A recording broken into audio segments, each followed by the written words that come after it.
Hello, welcome everyone to our ALP Astronomy Experts Speaker Series. I am Dr. Jet Aguilar, and I will be hosting today's webinar. Thank you so much for joining us, and I am very happy to welcome all our attendees, not only from the Philippines, but also those viewing us from the United States, Canada, France, Germany, Japan, Austria, Russia, Luxembourg, Poland, among others. And I would like to acknowledge also all our attendees from the Philippine Astronomical Society, the Manila Street Astronomers, as well as all the other local and international astronomical societies. Because today, for the first time since we have started this speaker series, we are very fortunate to have a Nobel laureate in physics for the year 2006, none other than Dr. John C. Mather, who will give his talk entitled Opening the Infrared Treasure Chest with the James Webb Space Telescope. Dr. Mather was also the senior project scientist of the James Webb Space Telescope. My colleagues from ALP, Mr. Edwin Aguirre and Ms. Imelda Joson, will be introducing our distinguished speaker later. For those who were not able to register but would still want to watch, we are currently live streaming on Facebook at the Facebook page of the Astronomical League of the Philippines, where we can view this webinar now live. Before we start, kindly allow me to explain some rules for this webinar to help us make this an enjoyable and learning experience for everyone. Please listen and do your best to give your undivided attention to our speaker. There will be a short question and answer session at the end of the presentation. You may type in your questions under the Q&A tab found in your Zoom interface at any point during the presentation. We will do our best to read and answer your questions live after the lecture or via the Q&A tab. And we would like to remind everyone that the contents presented in this webinar will remain as the individual property of the lecturer and photographers in the presentation. We will also be distributing certificates of attendance for all who would request it for all our registered attendants at the end. So please use the name you have written in your registration forms to help us facilitate this process. So enjoy this webinar and let us all have fun learning. And here's the program flow for the webinar. May I now turn you over to Mr. Edwin Aguirre to introduce our speaker. Thank you so much, Jet. It is with distinct pleasure that I introduce to you our distinguished speaker for tonight, Dr. John C. Mather. Imelda and I first met Dr. Mather back in 2014 when we toured NASA's Goddard Space Flight Center in Greenbelt, Maryland. He even showed us some of the instruments and gold-coated hexagonal mirrors for the James Webb Space Telescope that were being tested in the center's clean room facility. Dr. Mather is a senior astrophysicist and was the senior project scientist for JWST from 1995 to 2023 at the Goddard Space Flight Center. He has served on advisory and working groups for the National Academy of Sciences, NASA, and the National Science Foundation, for ALMA, the Atacama Large Millimeter Array, and for CARA, the Center for Astrophysical Research in the Antarctic. As a postdoctoral fellow at NASA's Goddard Institute for Space Studies, Dr. Mather led the proposal efforts for the Cosmic Background Explorer, or COBE, satellite from 1974 to 1976. He joined Goddard Space Flight Center and served as study scientist, project scientist, and principal investigator for the Far Infrared Absolute Spectrophotometer, or FIRAS, instrument on COBE. With the COBE team, Dr. Mather showed that the cosmic microwave background radiation has a blackbody spectrum within 50 parts per million, confirming the expanding universe model to extraordinary accuracy. The COBE team also made the first map of the hot and cold spots, or anisotropy, in the background radiation. These spots nucleated the formation of galaxies. Dr. Mather received the 2000 Nobel Prize in Physics, along with George Smoot of the Lawrence Berkeley National Laboratory, for their work with COBE. Dr. Mather obtained his BA in Physics from Swarthmore College in 1968 and his PhD in Physics from UC Berkeley in 1974. Ladies and gentlemen, please welcome Dr. John C. Mather.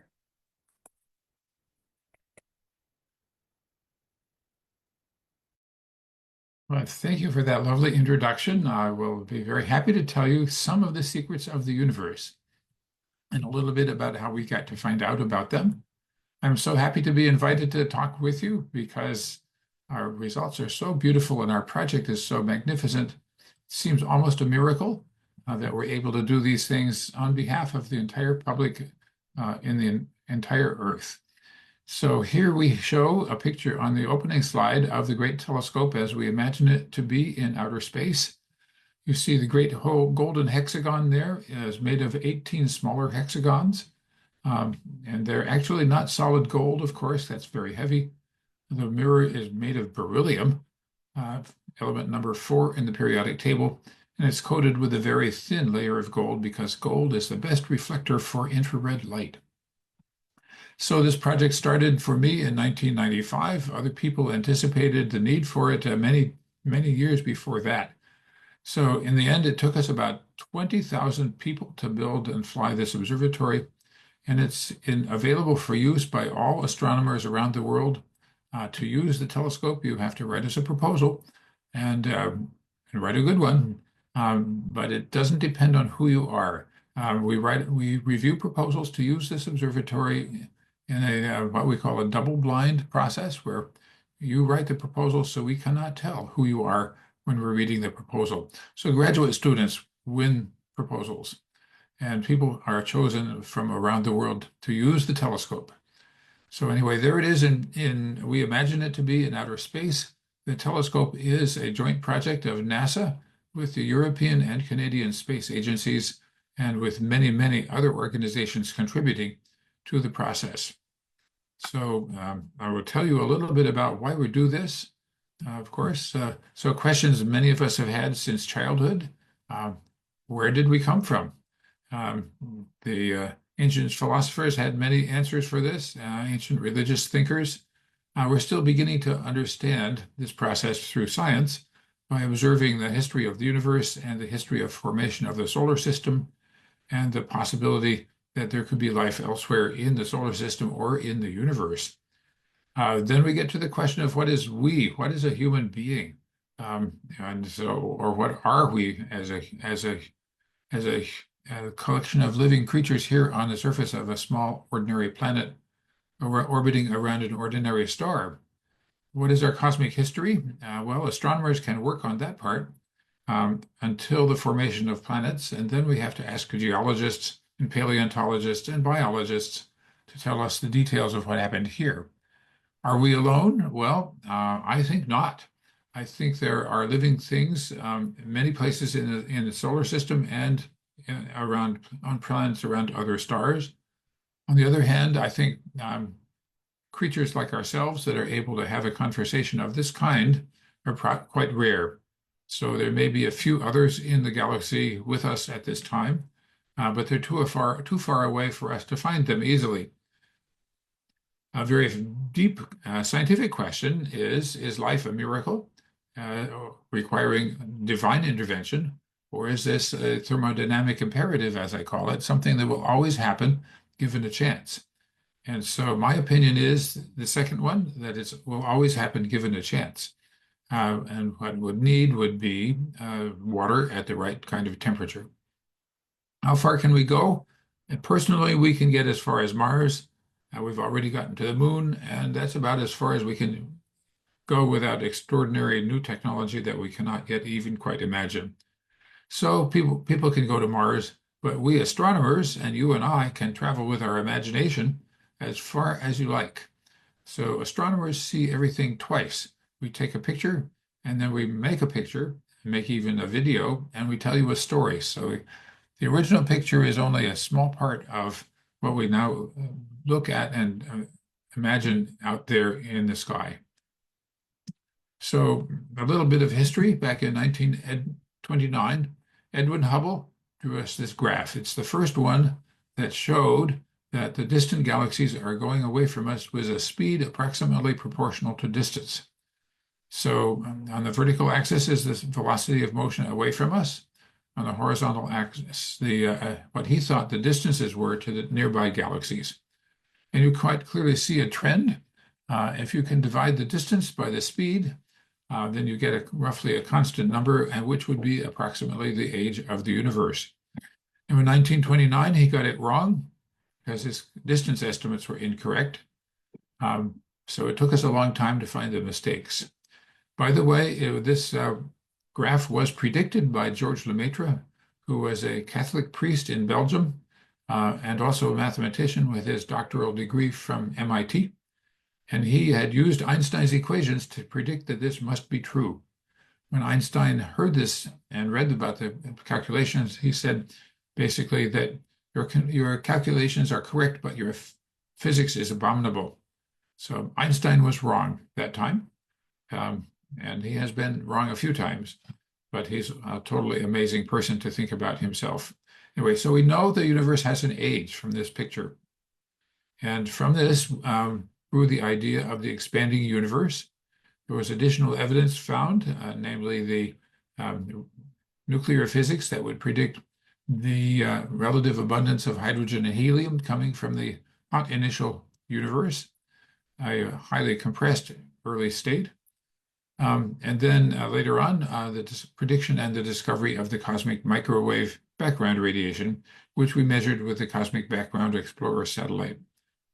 As was mentioned earlier, that was conceived in 1974 and launched in 1989, and very quickly confirmed the expanding universe story that we tell everyone, even though we call it the Big Bang, which is a terrible name. So here is this Cosmic Background Explorer, or COBE, that was mentioned already. We did two major cosmological things with this. The first one was to test the spectrum, the brightness of the cosmic microwave radiation as a function of wavelength or frequency. And it matches exactly what it should be if it is the remnant of a very hot initial universe. It's cooled off now to a temperature of 2.7 degrees Kelvin, is to say degrees above absolute zero. And the second measurement that we did was to make a map of the sky to see if this radiation comes equally from all directions. And here it is. The answer is no, it's not quite exactly the same brightness in every direction. In Greek, this is called anisotropy. It means not the same in every direction. And the hot and cold spots are represented by pink and blue colors here. What they represent to us theoretically is that these represent differences of density of different regions of space at the time when the universe became transparent, when it was about 400,000 years old. So our idea is that when the hot initial gas became cool enough that electrons would attach themselves to atomic nuclei, then the gas would become transparent instead of ionized and plasma. So the radiation has been traveling in a straight line ever since then to our equipment. So there it is, basically a statistical sample of the conditions of the early universe. If you now understand this completely, you should be able to predict at least the statistical properties of where are all the galaxies today. So, of course, we have to go take pictures. And here is the great Hubble Space Telescope. Next month, it will be 35 years old. It was launched a few months after the COBE satellite. And after we got it fixed, because it was launched out of focus, then immediately astronomers said, that's a wonderful piece of equipment, but it does not tell us the whole story. Please build us another telescope that's even more powerful. It can see farther back in time and can see infrared light. So we'll come back to why infrared light, but basically it's light that you cannot see with your eye. The Hubble Space Telescope cannot see either. So this would be a new territory for astronomers to measure infrared light. So here is the telescope summary. Another view of the great golden hexagon, 6.5 meters in diameter. It's protected by a 5-layer umbrella, a 5-layer sunshade, keeps the heat of the sun, the earth, and the moon from falling on the telescope. So that enables the telescope to operate at a temperature of about 40 degrees Kelvin, 40 degrees above absolute zero. So that's chosen so that it does not emit its own infrared light. The observatory carries 4 instruments, cameras and spectrometers, to cover the entire wavelength range from 0.6 micrometers to 28 micrometers. And that's chosen for 2 reasons. One is that's what's feasible with the technology we can get. And one is that's something that the Hubble Space Telescope could never do, and something that we could never do from the ground. So we knew when we designed this observatory that it would open up a new landscape for astronomers. It is, by the way, the 4 instruments come from around the world, one from the University of Arizona and Lockheed Martin in the United States. The near-infrared spectrograph comes from the European Space Agency. But the mid-infrared instrument comes from a collaboration between the Jet Propulsion Lab in the US and the European Space Agency. And finally, the Canadian instrument is the Fine Guidance Center, so that we lock onto a star and hold the image steady on the cameras. And it also includes a slitless spectrograph for the near-infrared. So it was launched on a European rocket called the Ariane 5, and it went out in a perfect launch to the Lagrange point 2 area.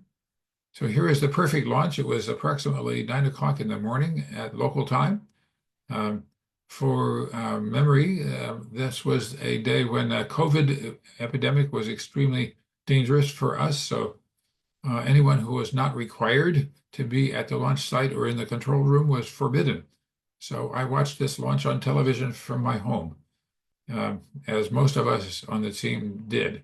Anyway, we were given a perfect launch by this European rocket, and that means that the fuel that we would have needed to spend on adjusting the orbit is not needed, and we now are hoping for at least a 20-year mission lifetime.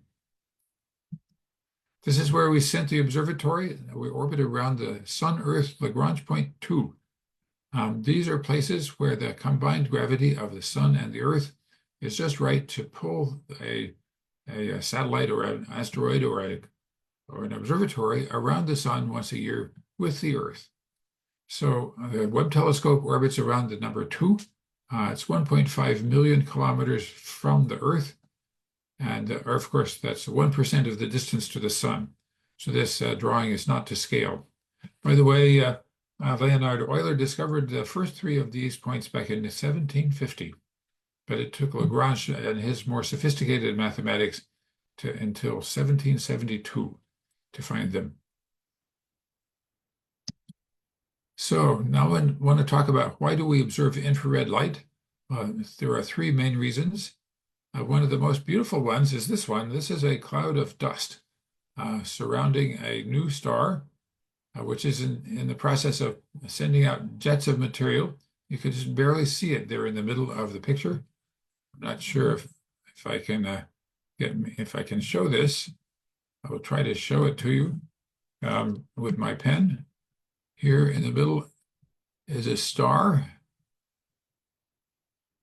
and it's sending out jets of material, but you can barely see it because there's so much dust in the neighborhood. Now, of course, where does the dust come from? The dust is produced by stars. When they get old and have used up all of their hydrogen and helium, they become unstable and they send their material back out into space, enriched with the chemical constituents that you see around you: carbon, oxygen, and nitrogen, and iron and phosphorus, and all the others besides hydrogen and helium are produced inside stars and liberated back into space to be recycled. So that's the number 1 reason to see the inside the clouds. Here's the same object with the same star, and it is now much easier to see because infrared light is able to go around dust grains instead of bouncing off the dust grains. That's because light is a wave, and waves can go around objects and reassemble, while particles or short wavelength light will bounce off geometrically.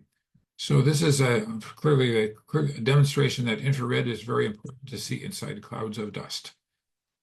Second reason is to see things that are too cool to emit their own light, own visible light. This is a planetary nebula, which is called a planetary because it looks like a planet. It's circular, more or less. This is the debris of a star that's in the process of shedding its atmosphere. And it's got a complicated shape because there are actually 5 stars in there orbiting close to each other and changing the way the material flows out from this disintegrating star. So, by the way, here's a magnified image where we observed with a mid-infrared camera on the right and a near-infrared camera on the left. So the third reason to use infrared light and study infrared light is that space is expanding, which is a bit strange to explain, but another way of saying it is that distant objects, distant galaxies appear to be running away from us very fast. So that means that the light that they sent out was visible light, even ultraviolet light. By the time it reaches our telescope, it is infrared light, much longer wavelength. So this little animation tries to tell us that that's how it goes. The universe is expanding, distant objects are going away from us, and we see infrared light when it was sent out as ultraviolet or visible. So now I want to show you some of the immediate observations. This is President Biden's data release from July of 2022. There are 3 kinds of things you see in this picture. There are a few stars, as you see these stars here, like this one. Those are recognized because they have diffraction spikes sticking out of them. That's because the mirrors are hexagonal. Then there in the center is this collection of very large, fuzzy, massive galaxies. And we chose this spot to look because those galaxies have so much gravity that they can bend space and bend space-time and focus the light of these even more distant objects. So for instance, this one is a distorted image of an even much more distant galaxy. And you see many of these pink arcs here. Sometimes even they seem to be images of each other, copies of mirror images of each other. These are objects seen in deep space, magnified by the gravitational lens of the produced by these nearby very bright galaxies. So it's a tool that nature gave us to get the detail about the most distant universe. So what else can we tell you about the early galaxies? Well, we were quite surprised to see that they were much more numerous. They were bigger and brighter and hotter than we expected them to be. Now, we should not be very surprised that we were wrong because we are extrapolating a huge range of conditions. The density of the universe back then is 1,000 or 10,000 times greater than it is now. So all of the physical processes that would produce galaxies must have been very different. Also, the first stars and galaxies were formed from pure hydrogen and helium because the heavy elements, carbon, oxygen, nitrogen, and so forth, had not yet been produced by the first generations of stars. So this is one of our first pictures showing this questionable question and the partial answer. We also see that they're often long and stringy. They are not circular. This is very common. And of course, you have to do a statistical analysis to see that this is actually not because we're just looking edge on. Most of them really are long and stringy. Sometimes we're able to even calculate the shape of a long thread in 3 dimensions. Here, the cylinder on the left shows that we've seen galaxies stretched out and even a quasar stretched out in space along the line of sight. And how do you tell this? Well, you see them and measure their redshift. The redshift tells you how far away they are indirectly because the expansion of the universe. gives a redshift, which is dependent on distance. Here's a beautiful picture of the structure of what we call a sparkler galaxy, as the universe was 9 billion years ago. This suggests that perhaps galaxies were formed from globular clusters that formed before the galaxy forms. So this magnified image is obtained through the use of Einstein's gravitational lens. So very, very high magnification here, and you can see dozens of these globular clusters. A big surprise is that sometimes an object will fall right on what is called the caustic curve or the critical curve of a gravitational lens. This curve that's shown on the right-hand side in red is the place where the magnification of the gravitational lens isn't unlimited. It is to say very large, and we don't know how large. So the curve is showing as it passes across one image up here where it says lensed star. This is a star that seems to be magnified by about 10,000 times, which means we can see an individual star or a small cluster of stars at this immense distance.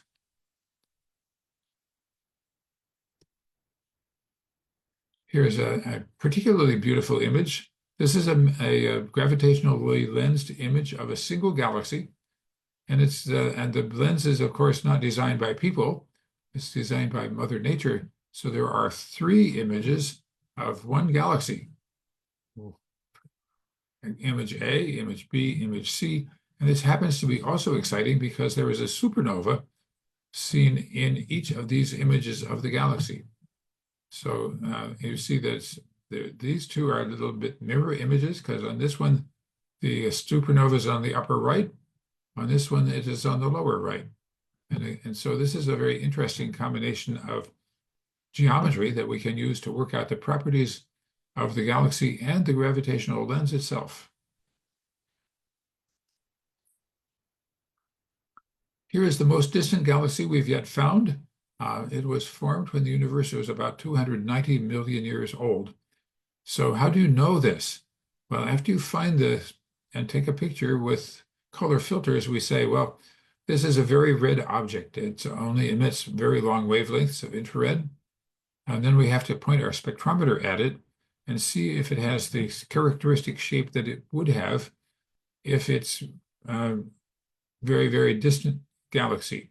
And that is because intergalactic hydrogen absorbs all the light that's got wavelengths shorter than a cutoff called the Lyman break. So this is clearly a marker of the distant galaxies, and so that's how we find them. This is the most distant one we found so far, and we're not going to get a whole lot farther than that unless we get very lucky. For beauty, here's a galaxy set that we've been studying for generations. This is a collection of 5 galaxies. The 4 on the right are close to each other, and they are in the process of merging together. In a billion years or less, they will be combined into a single big galaxy. The galaxy on the left is much nearer to us and is so close that we can see individual stars, bright red stars in that picture with the Webb telescope. The top one has actually an active galactic nucleus in it, which is to say a black hole which is swallowing up gaseous material that's falling in, making it so bright. Here's what we call the cartwheel galaxy. This beautiful shape is the result of a galaxy, another galaxy, passing straight through the center of this big, beautiful one. And we are seeing this splash. It's like the ripples coming out from dropping a pebble in the lake. But here we see a luminous ring, which is because new stars have been formed in the gas that's been expelled from the center. There's another beautiful picture. This shows that galaxies have holes in them. Why are there holes in galaxies? Well, in the lower right, for instance, you see this large area almost empty. It's empty because there was a previous generation of bright stars that was formed in the center. and they produced so much heat and so much radiation that they pushed away the material around them, and that blew a bubble in the galaxy itself. So now the ring around that hole is luminous. This is very common and seems to be true in all the galaxies that have dust. This is what we call the pillars of creation. This is a picture that was of an object that was known for a long, long time because we could see it with the Hubble Space Telescope. With the Webb, we're able to look inside the dust clouds and to see individual stars being formed. For instance, this one has just been formed here. It's just forming at the tip of this little dense region sticking out. And also you can see that there's clearly a wind blowing from upper right to the lower left like that. And that's due to a previous generation of hot and bright stars that blew away the material around them. So this is a star formation laboratory. Hundreds and hundreds of stars are being formed simultaneously in this cloud, and we're able to watch them grow and happen. So pretty clearly a place where we will eventually learn how stars are born. Now, this is a picture not taken by the Webb telescope, but is interesting in its own way. There's a drawing with a circle in the middle. It shows where a black hole exists. This is a black hole that you cannot see because gaseous material is not falling into it, but we deduce that it is there because those stars nearby we've been watching them for 20 years or so with the Hubble Space Telescope, and they go orbiting in their little ellipses around this center spot. So we're able to determine that there is a black hole with an enormous mass of thousands of times the mass of the sun right there. This is a very important part of our cosmic mystery because the big galaxies, like the Milky Way and others, all have supermassive black holes in the center, each one millions to billions of times the mass of the sun. We do not know how that could occur, but this is a clue of how a middle-sized black hole can grow in the center of a cluster of ordinary stars. Here's a very recent recognition of a remarkable event. Sometimes we see a burst of gamma rays from the sky, and originally these were found by military surveillance satellites. We were trying to find out if the Soviet Union was testing nuclear weapons in the atmosphere, and if they had, they would have produced gamma rays, which we would have detected from a satellite. Now, what we did find is that distant objects way, way, way out there, billions of light years away, are producing huge bursts of gamma rays. And this one is a recently discovered one where we're able to see it with other equipment and with the Webb telescope as well. So what we're seeing here is a spectrum of light emitted from this object, and it seems to have heavy elements like tellurium and selenium and tungsten in the spectrum. And that's astonishing. What it suggests to us is that this gamma ray burst came from two neutron stars merging together and releasing some of their material back out into space, and consisting of the very heavy elements like these. The story we now have is that merging neutron stars are the source of most of the very heavy elements, including the gold that we have on the mirrors and the gold that I have on my wedding ring. So when you look around you, just think to yourself, all these atoms came from stars, and some of them came from merging neutron stars. Now, just a few pictures of stars being born here. This is a new star being born with jets coming out. The star itself is completely hidden there in the center, but you can see the beautiful jets.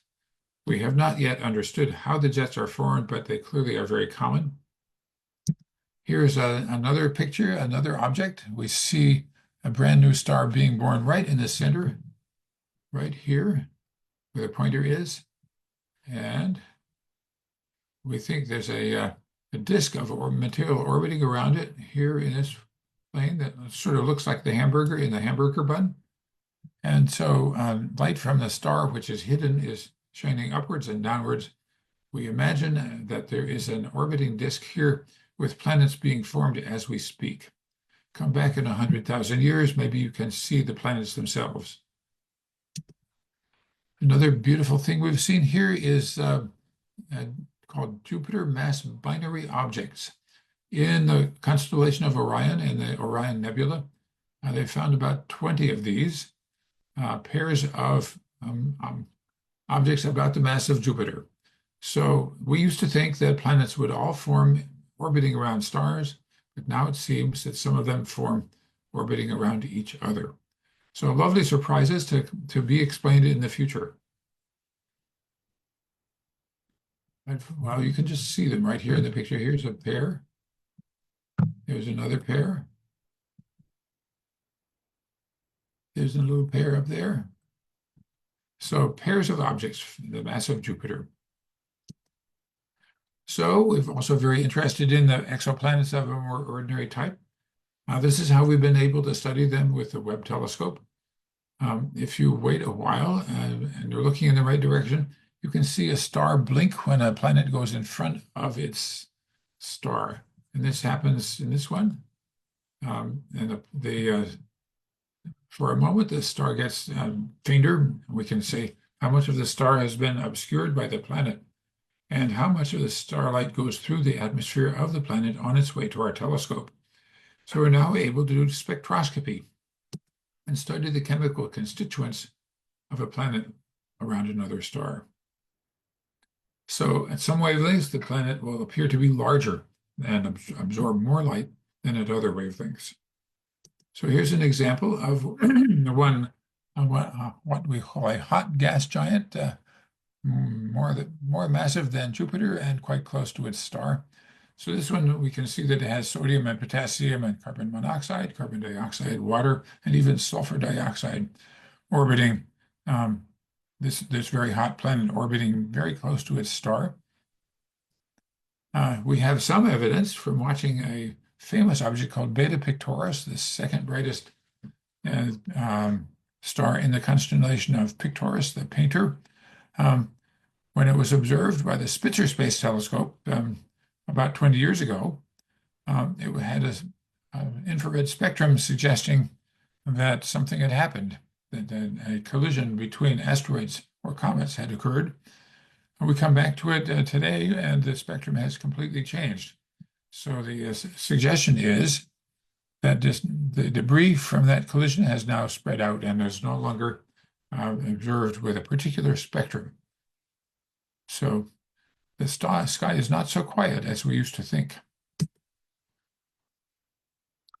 Here is a spectrum of a planet. They call it Hycean. That's a combination of hydrogen and ocean. So this has methane and carbon dioxide and dimethyl sulfide, perhaps, and carbon dioxide in its spectrum. So clearly a very hostile and strange place, but not impossible. Clearly this is what we've seen. So many molecules out there. There was a little while when some very excited people thought dimethyl sulfide suggests that there's life on this planet, but it's extremely unlikely. Here is one which seems to have the spectrum of quartz. Quartz crystals, that is to say sand in the atmosphere. So this is an extremely hot object, hot and dense enough that these dust particles can be in the atmosphere, supported kept from falling down to the bottom. This is one where we actually can see an image of the planet directly. The star is right here in the middle. So we're interested in this planet on the upper left. So the planet does not actually have a ring around it. That's the result of the diffraction of light. But we do know there's a planet there when we can get its spectrum. So what have we seen in the solar system? Well, all of the outer planets have beautiful rings around them. So we didn't really know before that Jupiter has a ring. It's quite clear in some of our pictures. So Uranus and Neptune have nice bright rings. It's easy to see them this way. But what I did not expect was that the satellites of the giant planets have molecules on their surfaces which can be detected and mapped. Here's a map of the presence of hydrogen peroxide on Ganymede. the fourth of the Galilean satellites out from the surface of Jupiter. So there it is, chemically active surface. So there's also carbon dioxide in a very thin atmosphere around Ganymede. We call it an exosphere because it's very, very thin, but there it is. We have evidence from the spectroscopy that it's there, and we know where it is. Io, the closest of the Galilean satellites, is so hot that it has sulfur volcanoes. With our equipment, we've also been able to make a map showing it has sulfur dioxide on the surface. We will be observing the moons of Jupiter with this equipment, which was launched 2 years ago, almost, by Europeans. They're going to be visiting all of the four large satellites of Jupiter, what they call icy moons. I guess Io is not really an icy moon, but anyway, this equipment is to look at them. We have also been observing Europa. Europa is well known as having an ocean covered with ice. Here we're able to do a spectrum and see what ice is on the surface. So here we see that it's carbon dioxide ice on the surface of Europa. We have also launched this equipment. This is called the Europa Clipper. It went off to Jupiter, and we'll get there in 2030 to observe water that comes out from the cracks between the ice blocks on the ocean of Europa. We're anticipating that there will be organic molecules seen there with this probe.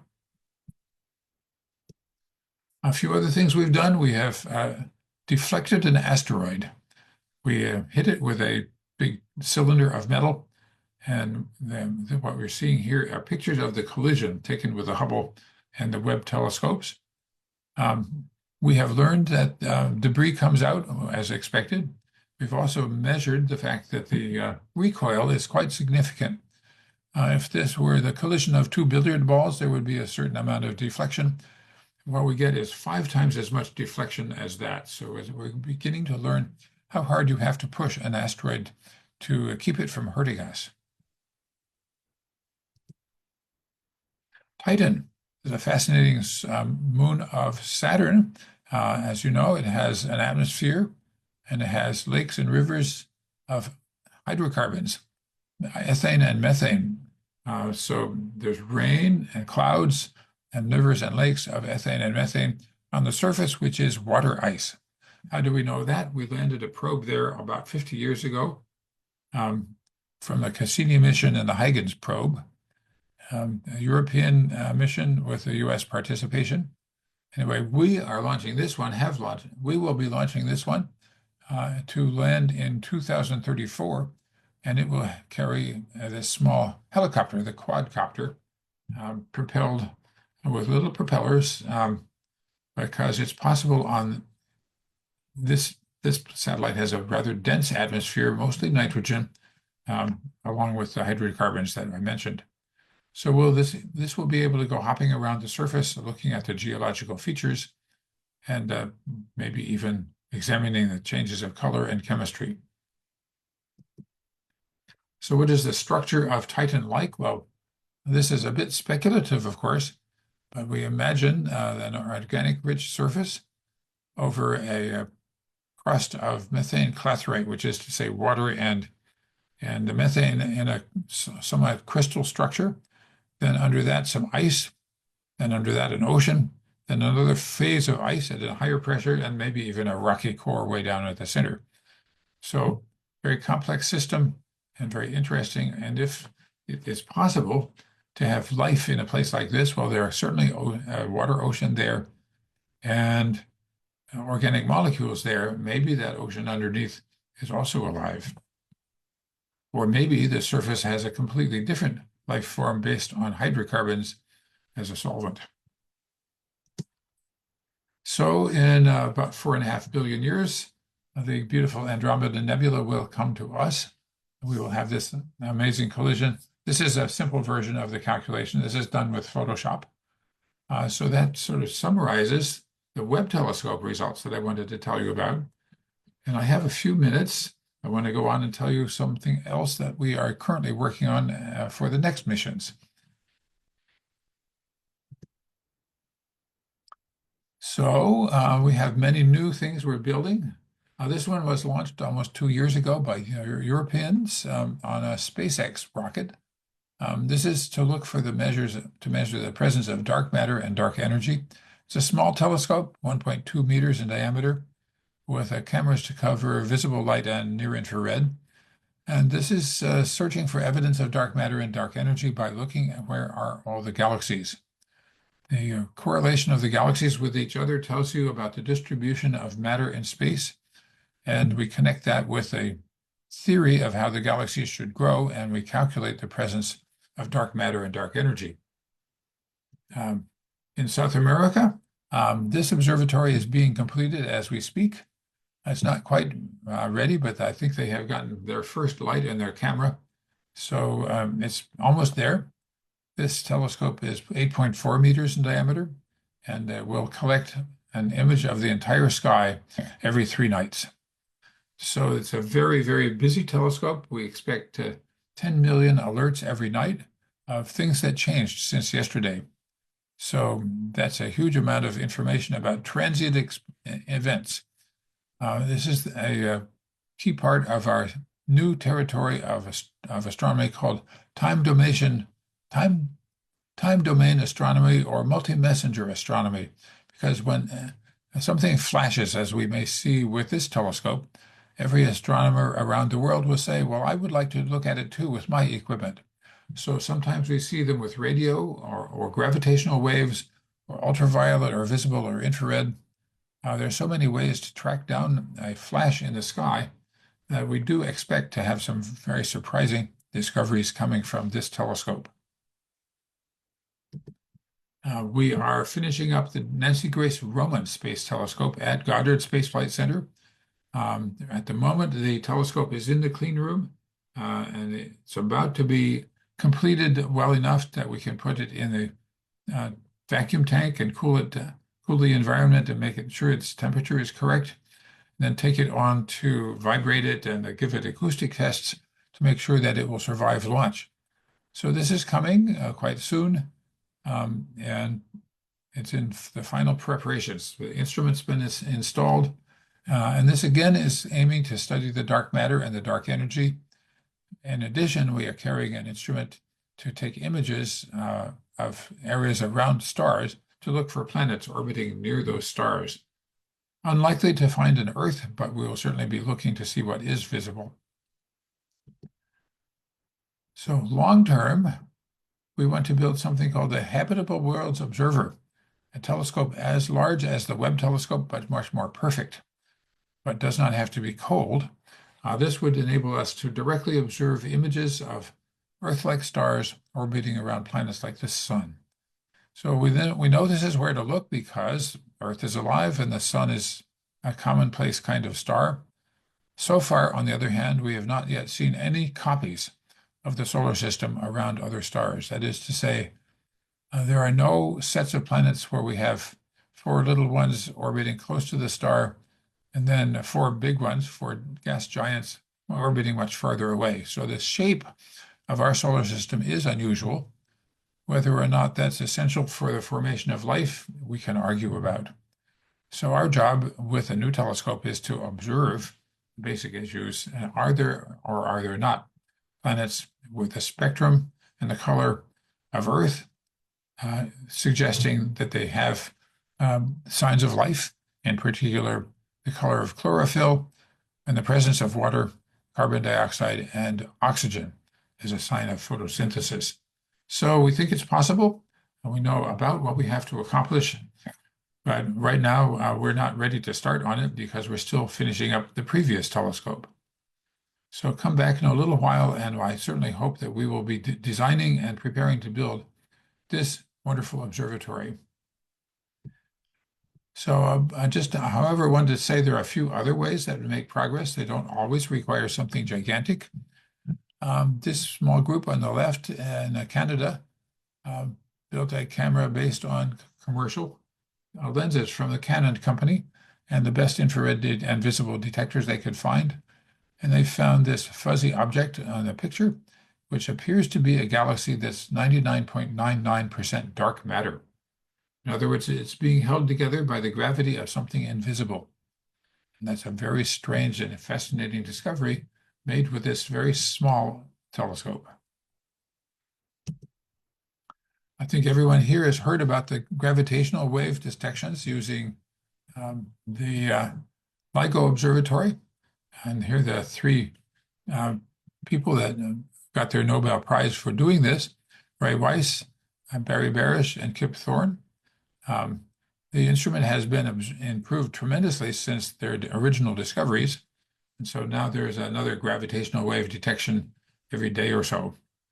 It's a tremendous accomplishment of something that had to be possible, but they did not know how it would be possible when they started.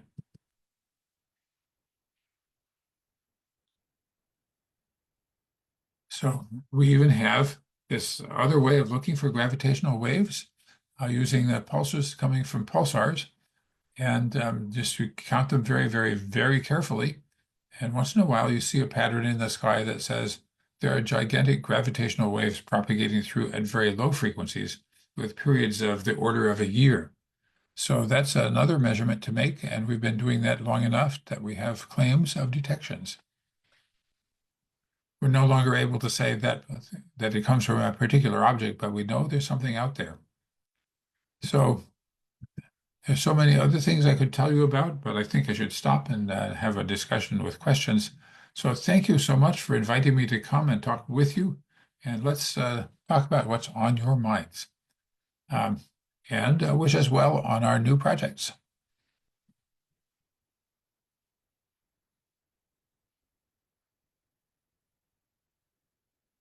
Thank you. Thank you so much, Dr. Mather. I'll just go back to...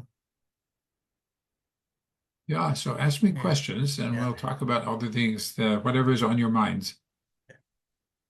Can I just share my slide also again? Yes, please. I guess I have to stop sharing. Thank you.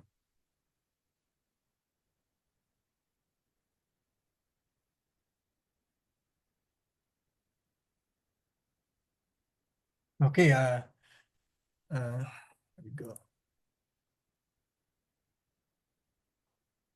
So thank you for that wonderful talk again, Professor Dr. Mather.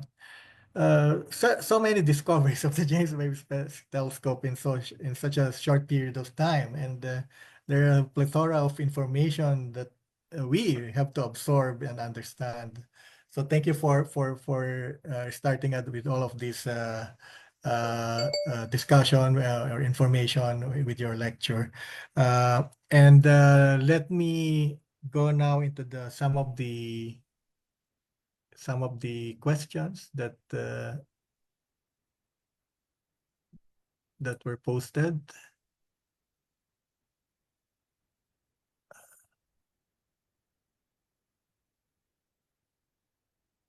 So the first questions were posted by one of our attendees. He frequently attends our webinars, and this is Mr. Dante De Jesus. And there are 6 questions, but maybe I'll just read a few of them. One is, can the James Webb Space Telescope detect infrared light emitted by magnetic reconnection?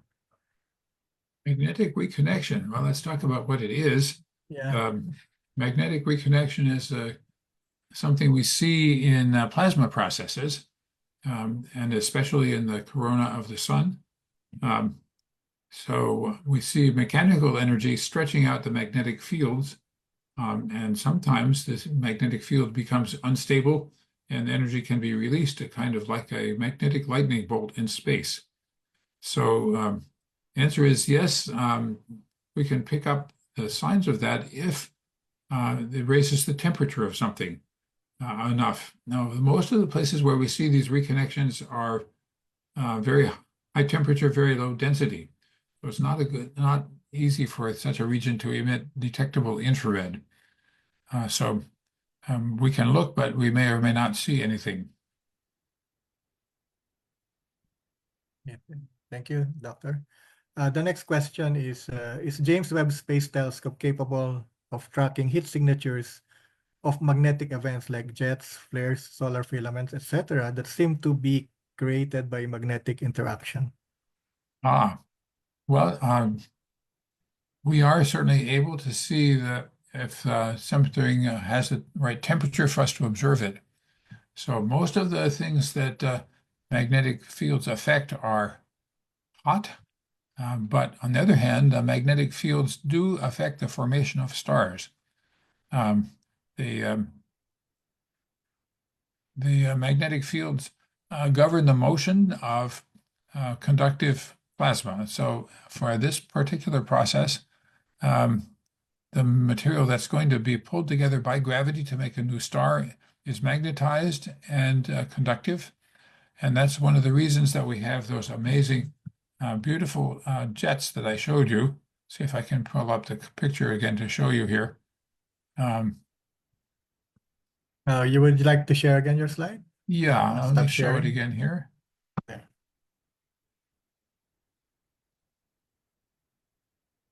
Let's find my share button here.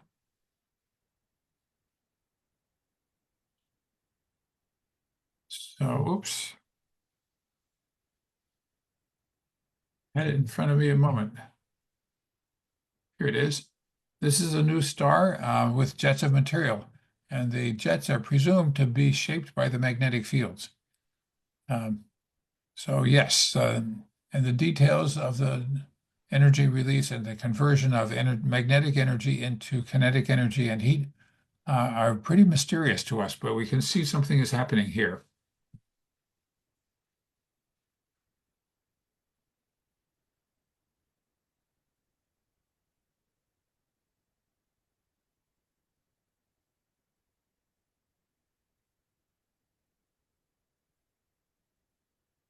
More questions? Yeah, thank you. Next question is from Vincent D. Jancy. What is the latest sighting of most distant objects by the James Webb Space Telescope that's exceeding way beyond the initial expectations of cosmologists? Yes, I showed you the most distant galaxy that I know of. It's at a redshift of 14.3 and it seems to come from the universe when it was 290 million years old. So at that time, the density was approximately 15 cubed times as much as it is now. So it's about 3,000 times the present density. So extremely different conditions. The temperature of the cosmic microwave background radiation was not 3 Kelvin, but 45 Kelvin. So everything very different in those times. So we've seen something that's representative. Now, whether we're going to see anything farther back in time depends very much on luck. There are very, very few objects that we have any hope of finding. But we're certainly looking. Every time we take a picture, we look for those very red objects. Thank you. From Ryan Andrew Donna, how do you envision the future of exoplanet observations with the James Webb Space Telescope? And what key advancements or discoveries do you anticipate for exoplanets? Right. With the Webb, we'll be studying mostly the larger planets to try to understand their chemistry. So here in the solar system, we have only cold large planets and only small warm planets. And so what we've seen with the Webb are completely different from what we have in the solar system in terms of chemistry and temperature. So if we can finally understand those, then we'll be able to have better confidence in the stories that we tell about the planets in our own solar system. So, but hot and massive are the easy ones to study, and there are so many things to find out with the chemistry of those objects. Thank you. This is a comment I'd just like to read from our attendees. Christos Protontarios, he said, "No question, just wanted to say thank you. This was amazing." And then let me proceed to the next question from Dale Lueck. Are people working on the visible light array similar to arrays of radio telescopes that resolve black holes? Yes, people are. So he's talking about something we call interferometers. So we've had a few generations of them. The European Very Large Telescope in Chile was specially configured as an interferometer to study the black hole in the center of our own galaxy. And it worked beautifully, and they got to share the Nobel Prize for that work. More generally, we have several large optical interferometers on the ground, but they're made with relatively small instruments, and so not all that sensitive yet. Roughly speaking, they're able to see the stars that you can see with your eye. So not very many candidates. We know what we have to do to make it much better. This leads me to tell you about hybrid observatories. If you put an orbiting guide star, a satellite in space that appears to hover near your target star, then you can use it to focus the telescope or the interferometer and get tens, hundreds, or thousands of times improvement of sensitivity. So instead of having a few thousand stars you can study, we should have a few million. And maybe that'll be good enough to study black holes. Thank you. Here's a question about dark matter from Patrick Stonehouse. Do you think that dark matter is composed of WIMPs or some kind of field or just an emergent property of space? Well, you're asking a question for which there is no real answer except my opinion. So I think they're not WIMPs. I think we've had 50 years of looking for them as WIMPs, and if they were easy to find, then we would have found them. So if they are WIMPs, weakly interacting massive particles, then their weak interaction is so very weak that they are undetectable. I wouldn't say they're not there, but our calculation of how detectable they are seems to be incorrect. We've had a long time to look for them. Another candidate particle is called an axion field. It's a hypothetical field, and there is a test possible. If you imagine they are as predicted, then they would interact with a magnetic field and produce microwave photons. So that search has been started. So far, nothing, of course, or you would have heard about it. So those are the two leading candidates, and it could be something else. Thank you. Next question is from Austin Brown. How does the Habitable World Observatory compare to LUVOIR, and what do you see as the priority? Well, the Habitable Worlds Observatory is the sort of decision of the committee that made a recommendation about what we should do. The LUVOIR, LUVOIR, is a somewhat larger observatory, and when the report was produced, it was thought that was impossibly expensive and difficult. On the other hand, the basic ideas are there. I think this Hubble Observatory is a somewhat smaller version of LUVOIR. So it's as close as possible, as much as we can afford, or hope to afford, of LUVOIR. Thank you. The next question is, I think your talk is inspiring a lot of our young audience, and this is from Bruce Tinkler. For young members of our astronomy clubs or young students of astronomy, what areas should they focus their studies on, such as software, hardware, electrical engineering, data analysis, astrophysics, other? The field seems to be very active and growing. So any suggestions on the field of study, or concentration? I think I recommend studying whatever part you're interested in, because all of those parts are necessary to make the whole thing. If you like designing telescopes, then study optical engineering. If you like studying computer science, then think about programs that find things and recognize patterns. We've been having pretty good progress with search algorithms that find things that we were unable to find with our own eyes and our own minds. If you like to build things, then by all means, we need help building things. So study engineering and help us build equipment. The number of, at least for NASA projects, the number of engineers and technicians and managers is much larger than the number of scientists.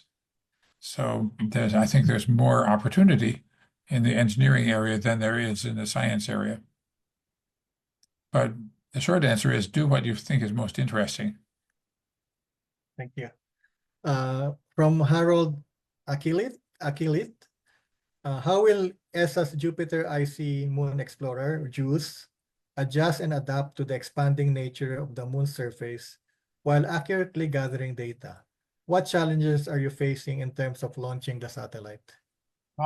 Well, I'm actually not up to date about the challenges of launching it. I would say that the rewards for observing, though, the water jets and hydrocarbons that might be in the water jets are certainly very exciting. And I guess I can tell you that surviving the radiation environment of Jupiter is one of the most difficult things. Electronic parts are extremely sensitive to cosmic ray damage, and the radiation belts around Jupiter are very, very intense. So that's the major environmental test program to overcome, hazard to overcome with the design. Thank you. This is, I think, in one of your first slides, you mentioned about formation of life in the universe, and the question is from Joseph Gutierrez. How does the James Webb Space Telescope contribute to our understanding of the formation of life in the universe? Well, actually, for us, the light that we see is a tool to understand how it was formed, of course. So we're mostly seeing light produced by emission from hot objects, very ordinary standard process. There are a few places where light is emitted by electrons orbiting around magnetic fields or crashing into other protons. That's not very strong radiation at the wavelengths that we can pick up with the Webb, but it is very important for longer wavelengths with radio telescopes. Okay. Thank you. This is regarding the operation of the James Webb Space Telescope. A question from our Filipino audience, from Val Thomas Abapo. How many people are required to operate and manage a space telescope like the James Webb Space Telescope? I actually don't know the real number, but it's something like 500. So why does it take so many people? Because there's so many things you have to do correctly.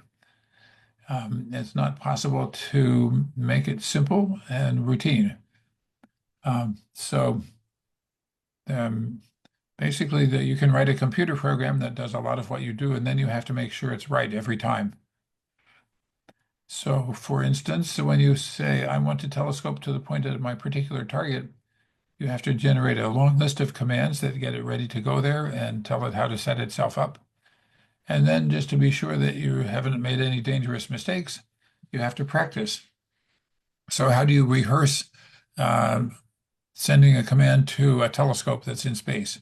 We have a digital simulator. We call it a digital twin of the telescope itself. So we send a command to the digital simulator and verify that it does the right thing before we send the command to the spacecraft.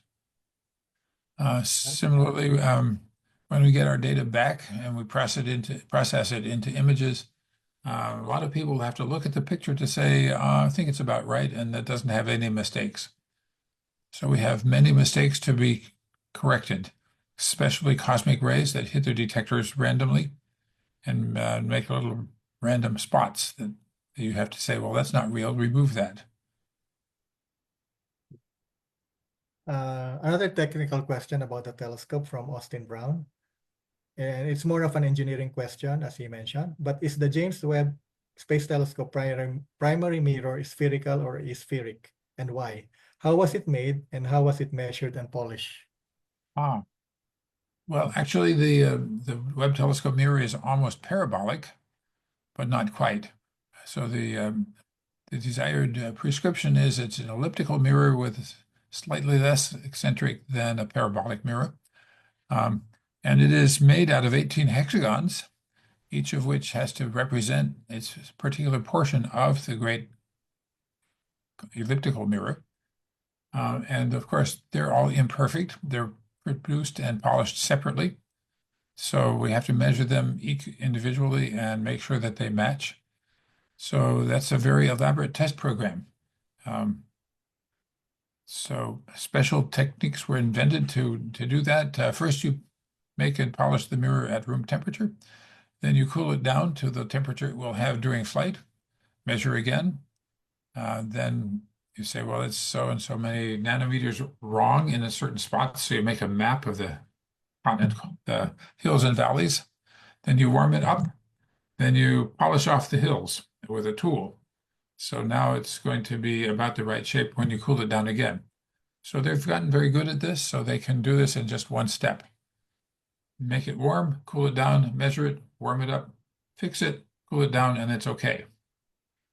So then you have to make all 18 megahertz segments work together. And there's a very complex algorithm that was developed for that purpose. So it's a fascinating thing, developed, of course, because we had a problem with the Hubble telescope, and we had to master this technology for Hubble. Thank you.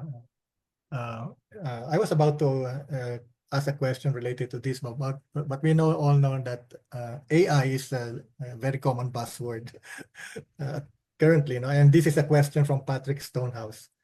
James Webb Space Telescope data is being interpreted using AI algorithms.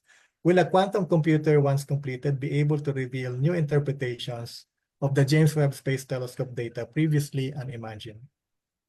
I guess a lot that depends a lot on when such a computer is built. I think right now there's no time frame that tells us they will be ready soon. So I think by the time they are built and powerful enough to be helpful, we're already going to be using the next generation of space telescope too. Thank you. Do we have are you okay for a few more questions?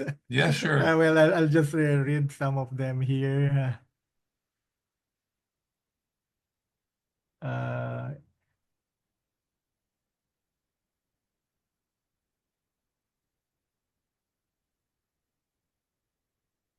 Maybe I'll just read one. Given the discoveries of COBE and JWST, what are the biggest unanswered questions about the early universe, and how can future missions or technologies help solve them?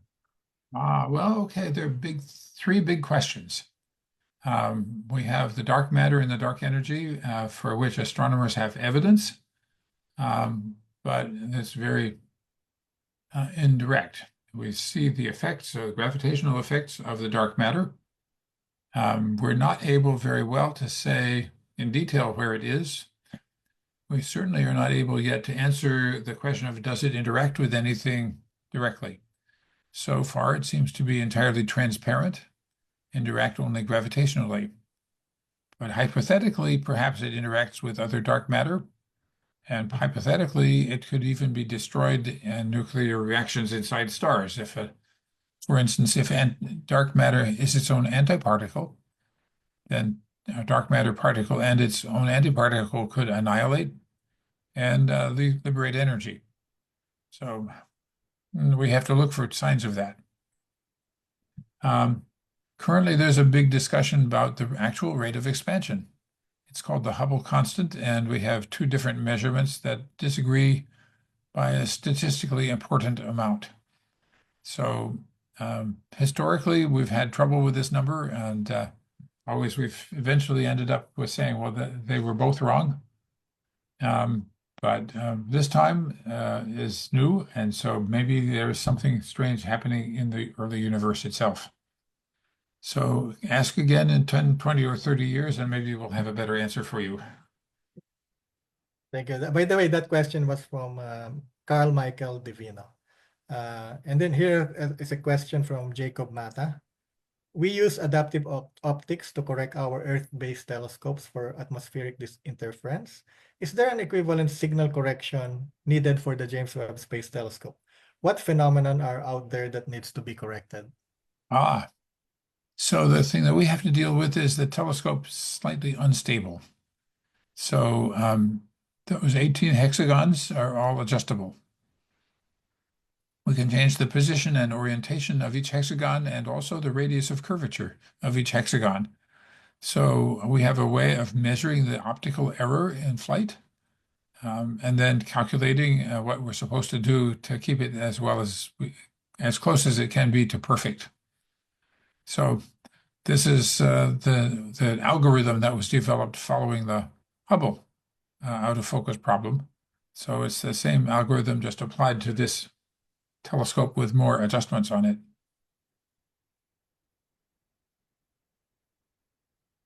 Thank you. Uh, before I think maybe that's all of the questions, but maybe I will give this opportunity now to our panelists to ask the questions before we end the Q&A. Okay. Do you have questions, Yes. Edwin? Yeah. Imelda first. Ladies first. No, go ahead first. Yours first. Okay. So John, since you are our very first speaker who is also a Nobel Prize winner, I'm just curious, how did you react to the news that you were chosen to receive the award? Because I know they give an early morning call from Stockholm to inform the winners. So what was your reaction? Did you believe it, or you thought it was a prank? And how did the Nobel Prize change your life? Okay, a good question. I thought that it was probably real. It's supposed to be very secret. They call you, you have no warning that they're going to call you. But I knew we had done good work and that enough time had passed that maybe they decided the work was correct and important. So I thought every year, well, maybe it'll be this year. From the very beginning of our project, people thought it could earn a Nobel Prize. So, okay. So what does it do for me? Well, I thought I have a new job. I have to be able to explain the Nobel Prize work to the entire world. But I had already been doing that for many years before that because of the Kobe satellite itself and even getting ready for the Webb.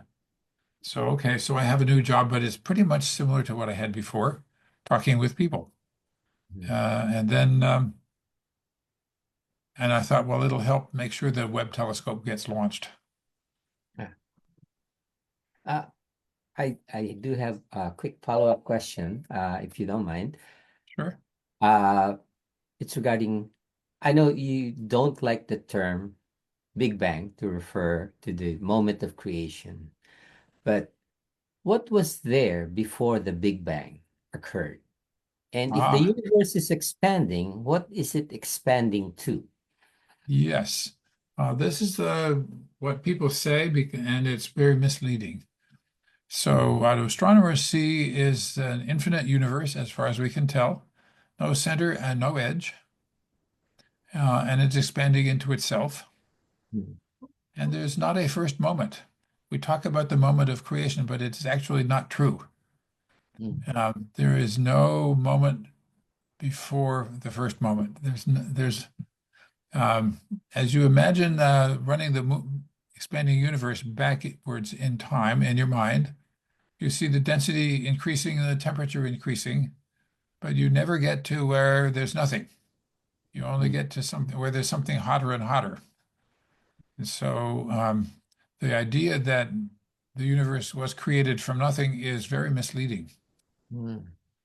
So, and the name of a Big Bang suggests to people a firecracker, a small explosion happening in space and time that already exist. And so that's very confusing because it's the exact opposite of the truth. So that's why I don't like the term.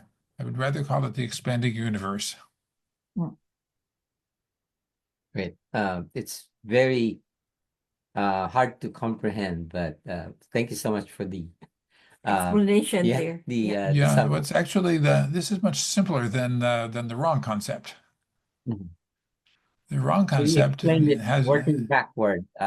It makes sense. You don't reach that point of singularity. It's like it goes infinite. Yes, so singularity means the neighborhood of a place of unlimited density or temperature or something mathematically. But the point itself, what we call the point of singularity, is not included in the universe. Mm. So a singularity doesn't mean everything's compressed into a point. It means things are very dense around a point. Now we So- understand why you don't like the term Big Bang. Yeah. Yes, it's just wrong. Yeah. Your Yeah. question. Now, John, you can answer this or you can refuse to answer this. Your talk tonight really was a treasure trove of knowledge, and I'm pretty sure a lot of people in the audience are very much inspired. You have explained it wonderfully, and as you presented the future of projects that you're doing is just it'll expand our knowledge even more.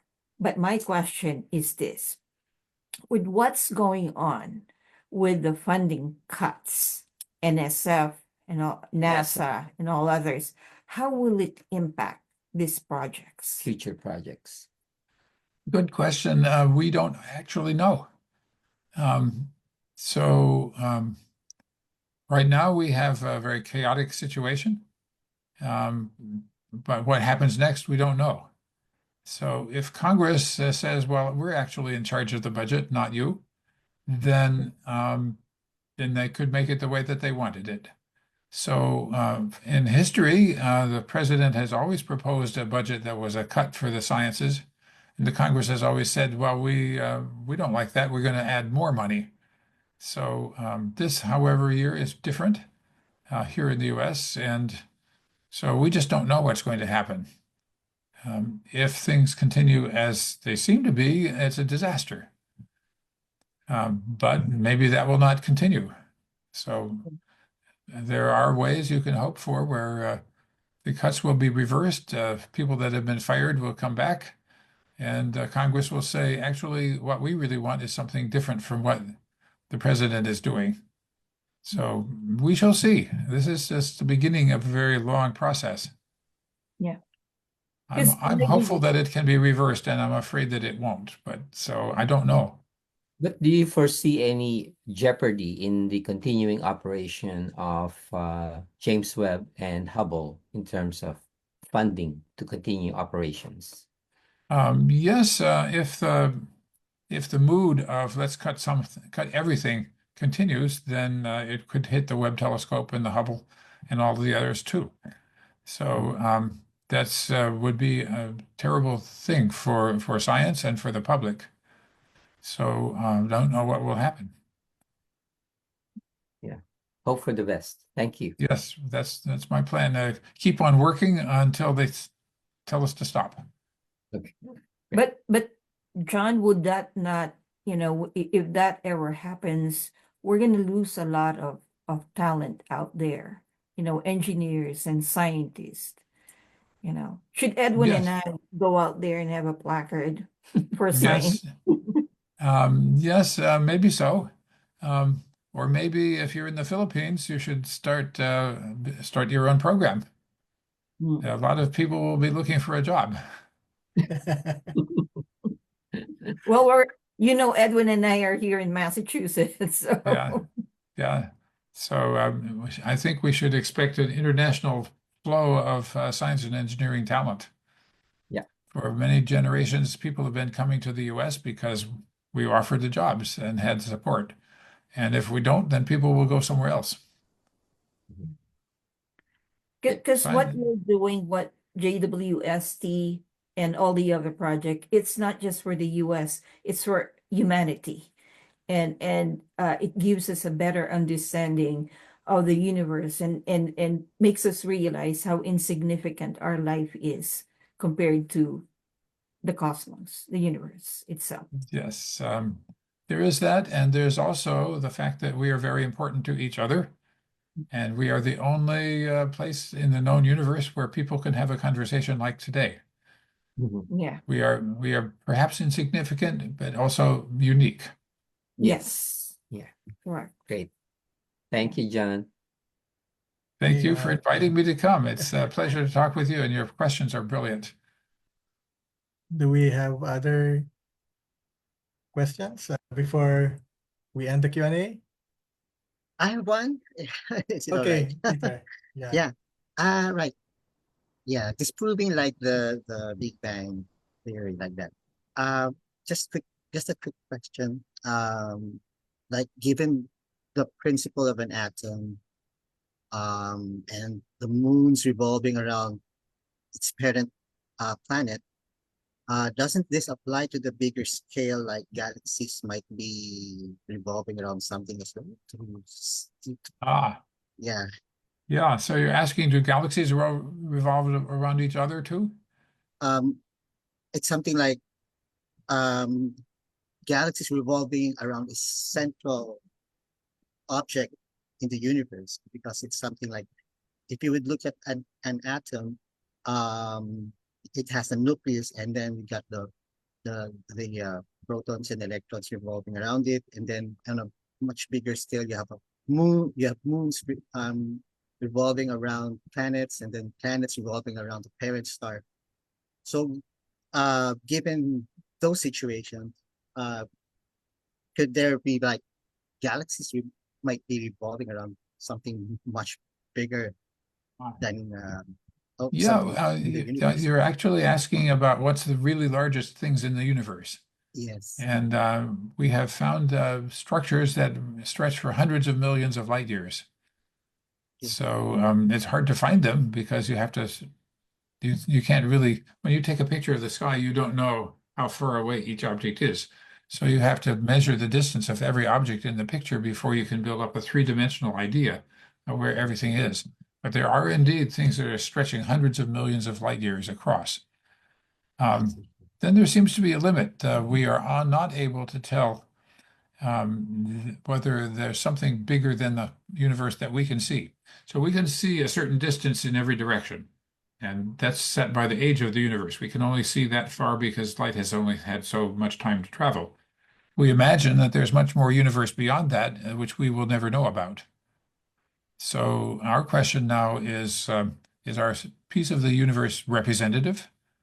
Is it like the rest, at least statistically, or is it special? So, of course, we should guess that it's not special, but you never really know, do you? Right. Okay. Thank you very much for that. Yeah, good John. question. Yeah. So we're working on your question. Thank you, John. Thank you. I think we have to end the Q&A, and thank you so much again, Dr. Mather, for your patience in answering all of our questions for the viewers, no? And let me take this opportunity now to give to you, or allow me to present to you our humble token of appreciation for your talk, no? And I would like to read the ALP certificate of appreciation that would like to present, and this is presented to Dr. John C. Mather for the webinar entitled "Opening the Infrared Treasure Chest with the James Webb Space Telescope," held as part of the ALP Astronomy Expert Speaker Series of 2025, given the 16th day of March 2025.